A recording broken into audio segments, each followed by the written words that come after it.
আলুর মূল্য বৃদ্ধিতে নাজেহাল রাজ্যবাসী। অভিযোগ উঠেছে হিমঘরগুলিতে অতিরিক্ত আলু মজুত করার। এমত অবস্থায় পূর্ব বর্ধমান জেলার রেঞ্জ 1-এর উদ্যোগে জেলা প্রশাসনের সহায়তায় শ্রীধরপুর কোঅপারেটিভ ব্যাংকের ব্যবস্থাপনায় ক্রেতাদের ন্যায্য মূল্যে আলু দেওয়া হয়। কি আলু আছে এটা? এটা জ্যোতি আলু, বাছাই আলু।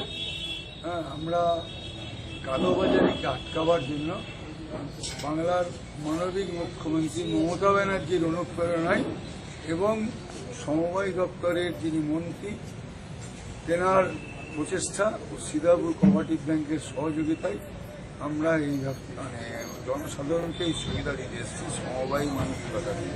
আজকে সহায়ক মূল্যে যে আলু আপনারা পাচ্ছেন, বাজারে যার মূল্য অনেক বেশি, কিন্তু এই সমবায়ের এটা একটা সাধু প্রচেষ্টা যে সমস্ত এলাকাবাসী, এলাকার সমস্ত বাসিন্দাদের ন্যায্য মূল্যে আলু বিক্রি করার এই প্রচেষ্টা আমাদের সমবায়ের এবং আমাদের পশ্চিমবঙ্গ সরকারের সাধু প্রচেষ্টাকে আমরা সবসময় খুব সাদরে গ্রহণ করি।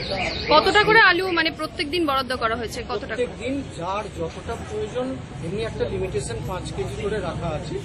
এর মধ্যে যার যত এলাকার যত বাসিন্দা আছে তাদের যেটুকুনি প্রয়োজন হচ্ছে আমাদের কাছে সেই আলু মজুদ আছে, আমরা দিচ্ছি। কদিন ধরে আপনাদের এই ক্যাম্পটা চলছে? এদিন এই ব্যাংকের মেমারি শাখা ও মন্তেশ্বরের মধ্যমগ্রাম থেকে ন্যায্য মূল্যে আলু বিক্রি করা হয়। প্রত্যেক ক্রেতাকে 26 টাকা কেজি দরে 5 কেজি করে আলু বিক্রি করা হয়।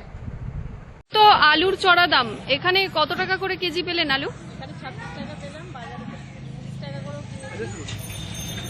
ছোট আলু। সেদিনই আমাদের ভালো লাগলো।